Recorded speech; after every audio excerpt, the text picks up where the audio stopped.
Happy Thanksgiving, guys. We are cooking for the first time one of our Cornish cross meat birds. This is an 8-pound bird. We're going to cook this in the sun oven today. I do have a roasting bag on it. I've stuffed the inside with salt, pepper, and an onion. And then I put a little bit of olive oil on the outside and cover the outside with salt and pepper. And my wife is also going to roast one of these, a 9-pounder, in the oven. And so we're going to try the two different ways and see what happens. Alright, so I came out earlier and set the sun oven up and got it preheated. Right now it's just a little bit over 300 degrees. So I'm going to open it up and put this 8-pound bird in there, and we'll keep an eye on it and keep adjusting the sun oven throughout the day until she's done. You have to be careful on the inside of this. It doesn't look hot, but just like an oven, it is. So I've got the hanging rack in there that slides, or that moves back and forth. So we'll get this closed up. We'll check it for alignment with the sun one more time. We're in the south in Texas, so our sun is super low on the horizon. I've got it on the last notch, as high as it will go, and I'm just going to keep it adjusted so that the sun dot is as close to the metal as I can. Okay. And when it's done, usually with anything else we've ever cooked in the sun oven, the glass will get steamy. It'll have a lot of moisture and steam on the glass surface. That's usually a good indication that whatever food you're cooking is finished.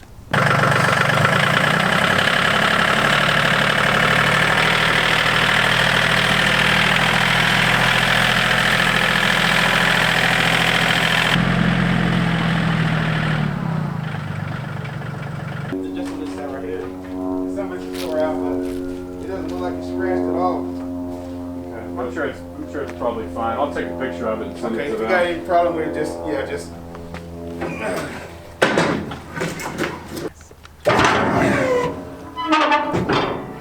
Was that like a side-by-side or something? What's that? Is that like a side-by-side refrigerator? Or? Yeah, it's a 41.3, 41.7 cubic foot commercial refrigerator.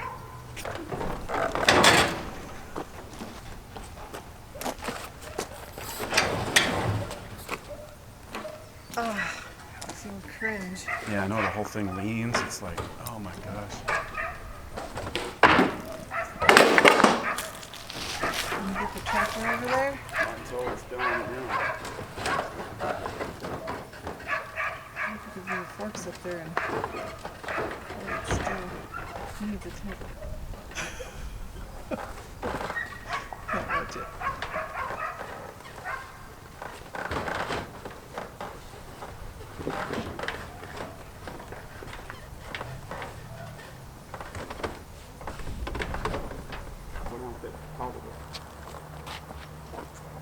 Let's talk. Yeah, let's go down with it. Inside of it. Go ahead. You good?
to be the heavier part with compressor and everything in it. Yeah, all the compressor and everything's in the bottom. Alright, you want.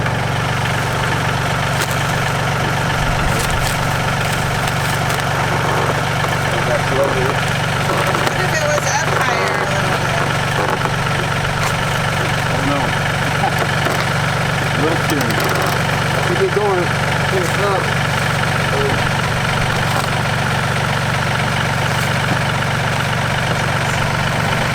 We need to let it down.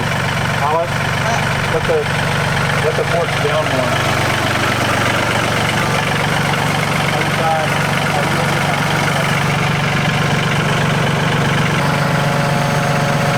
Okay. Push the brake pedal and hold it.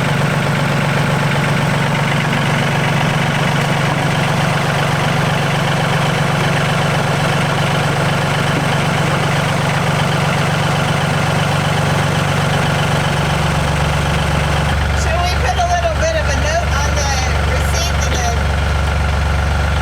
pallet was all whacked out? Yeah, that's what they told me to do. Yeah.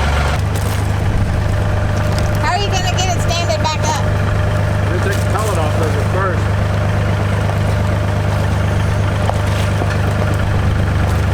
What pallet? Huh? I said what pallet? What's left of the pellet?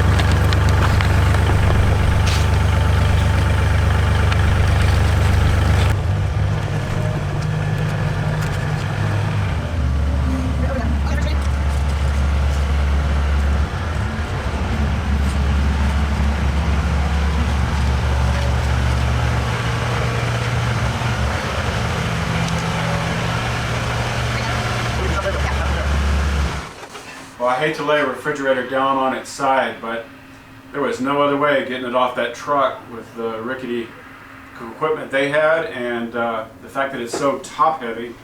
Bottom heavy. Well, Well, whichever way too it's tall. heavy, the forks, we just couldn't do it any other Well, way. I'm thankful that all the engine and motor of it is at the bottom, next to the pallet. All right, so first thing I'm going to do is take the pallet off of this, or at least try to take the pallet off of it. But you can see it's really damaged, and so both ends of it are missing part of the wood, and so there was no way to get it underneath, get the forks underneath it. Forks were supposed to be like where those green straps are. Yeah, but there's no way to get it there because it's so uneven. The bottom pallet's broken. So I'm just going to cut these. I'm going to cut these straps off. See if we can get the bottom part of this off. Get the pallet off of here first. We don't want to leave it laying down any longer than we have to, but I saw some bolts. There's one. Well, there's only one bolt here for something. Looks like maybe that was supposed to have held the Supposed to have been a bolt there. whole part of this. Maybe pallet supposed to together. have been a bolt here. Maybe supposed to have been a bolt there. That was supposed Well, I'm to glad hold one held. all that pallet together. See if I can get it off these pliers just quickly without getting other tools.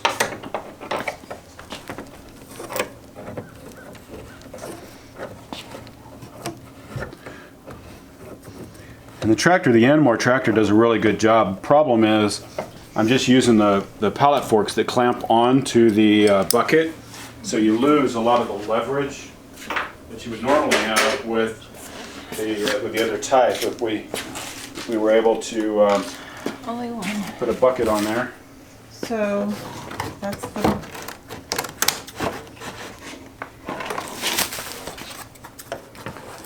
Strapped nicely to that. There's the pallet. Okay, so there's the bottom of this guy. You see the wheels. That's why we can't leave it on the pallet. I've got to take the pallet off in order to get it where the wheels will be on the ground.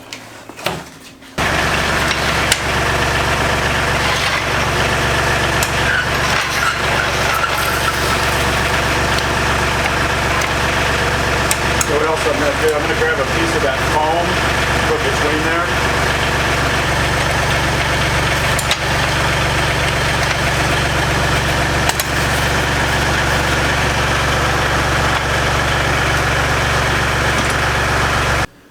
All right, now my choices are, first, try it by hand now that I've got it up a little bit. The other option is to reposition the tractor. Third choice is to get a 2x4 under that side so I've got some leverage to push with. Hold on a second. My new neighbor. And I need to try to stand it up. Okay. But Is he going to put that side? Okay, let's go. yeah, we're gonna try to it's lift on it right here. wheels. It's on wheels, so I'm not sure what it's gonna do.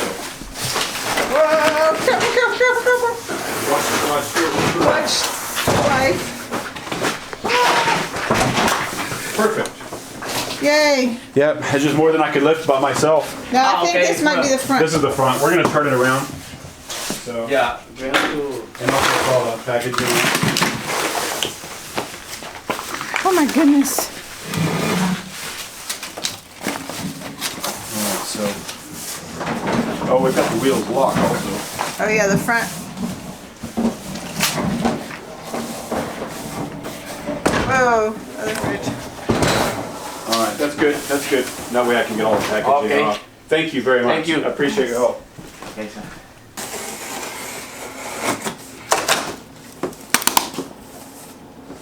Well, they did have a lot of foam on there. The foam packing is probably what saved it from damage, we hope.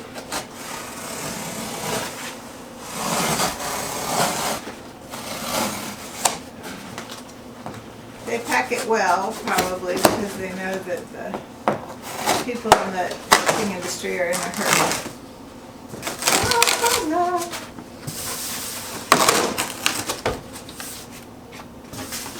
Wrestling with cardboard.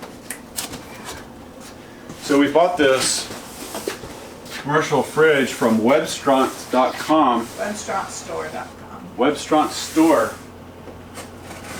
And I guess over the past few months or more, the refrigerators have been really hard to find Well, freezers mainly. in freezers, so we decided when we saw this one on sale to go ahead and give it a try.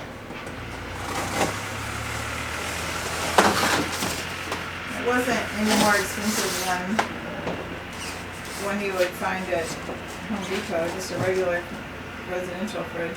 Yeah, the price was good. Okay, that got So your jack idea was a good one, to get the front of it up off the ground. Top or the bottom, whatever it was, the top.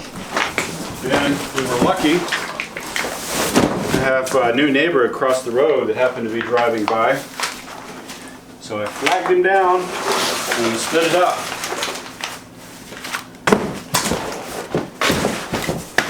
just the extra muscle you needed. Just enough muscle to lift it. What was the total weight on this thing? Just the refrigerator was like 480 pounds plus all the pallet and packaging. Really heavy. But it looks like where the damage on the box was, it doesn't seem to be any damage on the fridge. It laid down for just a little bit, but we can. We'll leave it standing upright for a few hours before we plug it in. Make sure all the oils and refrigerants drain. Settle the way they're The front of it looks supposed to be. good. I don't see any damage there. So Cool. here's the labeling and stuff. If anybody's interested, they did a good job. The only thing we weren't happy with particularly was the way the pallet and stuff got delivered and the condition of the packaging. But so this is an Advantco. They make all different sizes. Commercial refrigerator. This one's just a refrigerator. It's not a freezer. Has the digital thermostats and controls right up here, so you can set it to the temp you want. And it will always show you what the temperature is. Yeah, it'll show you what the inside. current temp is. And they're stay-in-place doors, so they don't automatically open and close, which is good because you're in the fridge. You don't want them to We close might on you. need to know that at some point. Yeah, so there's the service and warranty phone number and serial number for the unit. So we'll finish getting this packaged and set up and see how it works. We should check on the chicken. Oh yeah, we got a chicken in the sun oven for Thanksgiving. Let's see how it's doing. Kind of a merging of two videos, huh? Oh well, the magic of editing, right? It's not done yet. Even No. though there's steam on the. The steam is only in the bottom. Usually that whole thing will fog up, but it's just over 300 degrees. Chicken is looking good in there. Low and slow. Yep. So There's we'll that. adjust just a Okay. little bit more for the sun. To get the dot, so That's as close as I'm going to get it right now. there's that dot over there. See if I can get it better. Oops. So there we go. Thanksgiving chicken's getting cooked, and Yours. We'll have to. yeah, you're gonna Mine do will one be in the oven as regular well. oven. And So I can do it tomorrow. we met our new neighbor under duress. We're trying to lift a refrigerator. While he was here, he saw the garden and actually wanted some stuff out of the garden, some greens. So we So we gave him some. packaged up some lettuce and cilantro, and everybody's happy. All right, we're going to check out this chicken, see if it's done. I need an internal temp of 165. Mine's gonna be prettier than yours. I don't know about that. Yeah, it's done. It's way Done? up. Yeah. Well, the further I go in, the cooler it gets. But it's all over. I mean, it's in the 180s, so. All right, guys, so we finally plugged it in, and it is up and running. So we've got our first commercial refrigerator. All the lights, all the shelves, everything is in place. The wheels are locked. Did put some oranges in there. We're going to see how well it works. And so we have this on a 20 amp circuit, and part of the reason we're not going to put a whole lot of anything in it just yet is to make sure that between 2 freezers and 2 refrigerators that this new one won't draw too much current and trip a breaker. So we will keep an eye on it for a while, make sure that everything stays running, but so far so good.